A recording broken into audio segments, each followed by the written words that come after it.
இந்தியாவிலே 3 மதங்கள் பெரிய மதங்களாக இருக்கிறது. இந்து மதம், இஸ்லாமிய மதம், கிறிஸ்தவ மதம் என்று 3 மதம் இருக்கிறது. இந்த மதத்திலே இந்தியாவுக்குள் இந்து மதம் மட்டும் இருந்தது. பின்பு காலப்போக்கில் இஸ்லாமியர்களும் கிறிஸ்தவர்களும் குடியேறி வந்து இங்கே அவர்கள் மதமாற்றம் பண்ணி ஏற்கனவே இருந்த இந்துக்கள் முஸ்லீமாகவும் கிறிஸ்டினாகவும் இந்தியாவில் மாறியிருக்கிறார்கள். ஆக இங்கே இருக்கின்ற இஸ்லாமியர் கிறிஸ்டினை பார்க்கும்போது பழைய காலத்தில் அவர்களும் இந்துவாக இருந்தவர்கள் தான். இந்த சனாதானம் சொல்கிறாங்கல்ல, அது வந்து சமஸ்கிருதத்தில் தோன்றியது. சனாதன் அப்படின்னு சொல்லுவாங்க. இங்கே நம்ம சொல்கிறது சனாதானம் அப்படிங்கிறோம். சனாதானம் அப்படிங்கிறத நம்ம சமாதானம் அப்படின்னு சொல்லணும். எல்லாமே சமாதானமாக போய்கிட்டு இருக்கோம். இப்போ இந்துக்களோட முஸ்லீம்கள் பழகிறதும் கிறிஸ்டின்களோட இந்துக்கள் பழகிறதும் எல்லா விழாவுக்கும் எல்லா பரிமாற்றங்களும் நம்ம செஞ்சு வந்துக்கிட்டே இருக்கிறோம். நம்மளுக்குள்ளே இந்த மதத்துக்குள்ளே எந்த பிரச்சனையும் கிடையாது. சில மதத்தை தலைமையாக எடுத்துக்கொண்டு அந்த தலைவர்கள் தவறான போதனைகளை இளைஞர்களுக்கு கூறும் பொழுது மதப்பிரிவுகளை தூண்டக்கூடிய சூழ்நிலை வருகிறது. அதை மத தலைவர்கள் சொல்வதை விட ஒரு கட்சி, தனிப்பட்ட கட்சி சனாதனம் வந்து அதை ஒழிக்கணும்னு சொல்லி சொல்கிறாங்க. எப்படி ஒழிக்க முடியும்? சனாதனம் என்ன? மக்களுடைய ஆன்மீக வழிபாடு.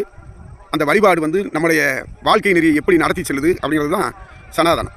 ஐயப்பன் கோயிலுக்கு மாலை போடுறோம், முருகன் கோயிலுக்கு மாலை போடுறோம், திருப்பதிக்கு போகிறோம், இதெல்லாம் இந்துக்கள் செய்கிறாங்க. அதாவது மக்கா மதினாவுக்கு போகிறாங்க. இங்கே வந்து கிறிஸ்தவங்க வந்து வேளாங்கண்ணி எல்லா கோயிலுக்கும் போகிறாங்க. அவங்கவுங்க கோயில்களுக்கு அவங்க சாமிகளை வந்து கும்பிடக்கூடாதுன்னு சொன்னால், அந்த ஆன்மீக நெறியை கடைபிடிக்கக்கூடாதுன்னு சொன்னால் எல்லாத்துக்கும் பொருத்தமாக தான் இருக்கும் இது சனாதனம் அப்படிங்கிறது. அப்படி இருக்கும்போது இது மக்களை பிளவுபடுத்தி பார்க்கின்ற அரசியல்வாதிகள் செய்கின்ற இந்த சனாதானத்தை நாங்கள் ஒழிப்போம்னு சொன்னால் நம்ம வைக்கிற பொட்டை ஒழிக்க முடியுமா? கட்டுற தாலி ஒழிக்க முடியுமா? நம்முடைய வழிபாடுகளை ஒழிக்க முடியுமா? எதுவுமே முடியாது. ஆன்மீகத்தை மையமாக கொண்டு தான் எல்லா மதங்களும் இயங்கிக்கிட்டே இருக்குது. ஒழுக்க கட்டுப்பாடுகள் வரையறுக்கப்பட்டு அதற்குள்ளாக நம்ம வாழ்ந்து கொண்டு இருக்கிறோம். அப்படி ஒரு இதை நம்ம மாத்திரம்னா, ஒரு டேமை உடச்சி விட்டால் எப்படி தண்ணி நிற்காமல் போயிருமோ அது மாதிரி மனிதனுக்கு வந்து ஆன்மீகம் போயிடுச்சுன்னு சொன்னால் அது இல்லை, எதுவுமே இல்லை. மீண்டும் காட்டுமராண்டித்தனமாக வாழக்கூடிய சூழ்நிலையில் வரும். அதை வந்து சனாதானத்தை ஒழிக்கணும் ஒரு அரசியலுக்காக சொல்கிறாங்க. அதெல்லாம் மாறிடுச்சு. காலங்கள்லாம் ஜாதி மத வேறுபாடுகள் பார்த்த காலங்கள்லாம் மாறிடுச்சு. இன்றைக்கி எல்லாருமே வந்து கலப்பு திருமணம் செஞ்சு சாதி ஒழியுது. மதங்கிறது அவங்க பிடிச்சிருக்கனால அதுக்குள்ளே மாறிக்கிறது. ஆனால் எல்லாமே சாதியை வன்கொடுமை அதெல்லாம் பழைய காலத்தில் இருந்தெல்லாம் இப்போ கிடையாது. கட்சிக்காரவங்க ஓட்டு வாங்கணும்னா மக்களுக்கு நல்லதை செஞ்சு நீங்கள் ஓட்ட வாங்க, நல்லதை பேசுங்க. ஒரு மதத்துக்கு இன்னொரு மதத்துக்கு நீங்கள் வந்து தொடர்பு பண்ணி எந்த பிரச்சனையும் இழுக்கக்கூடாது, செய்யக்கூடாது. இப்படி நிறையா விஷயங்கள் இருக்குது. திருப்பரங்குன்றத்தில் வந்து முருகன் கோயிலை வந்து கும்பிட்றாங்க. அதில் வந்து சிக்கந்தர் கோயில் இருக்குது, அதையும் போய் கும்பிட்றாங்க.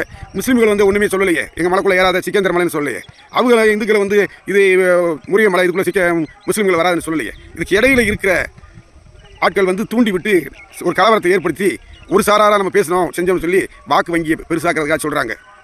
இதெல்லாம் மறந்துட்டு இந்தியாவில் வந்து ஒருதாய் மக்களாக நம்ம வாழணும்.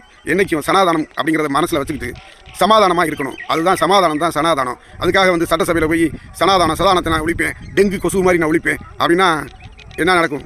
10 பேர் வாயில் விழுந்தால் ஒரு மனிதன் மந்திரம் சொல்கிறான்னா அந்த மந்திரத்துக்கு சக்தி இருக்குது. அதே மாதிரி ஒரு மனிதன் வந்து இன்னொருத்தர் வந்து புகழ்ந்து பேசினா அவனுக்கு ஒரு வளர்ச்சி உண்டு. அவனை இகழ்ந்து பேசினா அவனுடைய வாழ்க்கையே போய்விடும். அதனால் கால சூழ்நிலையில் நாம் அனைவரும் இந்தியர்களே, இந்திய மக்களே, அண்ணன் தம்பிகளாகவும் மாமன் மச்சினன்களாகவும் பழகி வரதுனால கட்சிக்காக சொல்கின்ற இந்த ஓட்டு பொறுக்கி நாய்களுக்கு நம்ம எதுவுமே சொல்லக்கூடாது. ஊருக்குள்ளே இருந்து சந்திக்கிறது நம்ம தான். அவங்க வந்து ஏதாவது ஒன்று சொல்லிவிட்டு சண்டை இழுத்து விட்டு போயிடுவாங்க. அதனால் சனாதானங்கிற ஒன்றும் பெரிய விஷயமே கிடையாது. நம்ம சமாதானமாக இருந்து வாழ்க்கையை நடத்துவோம். நன்றி, வணக்கம். உங்கள் முல்லை முருகன் எப்போதும் உங்களோடு.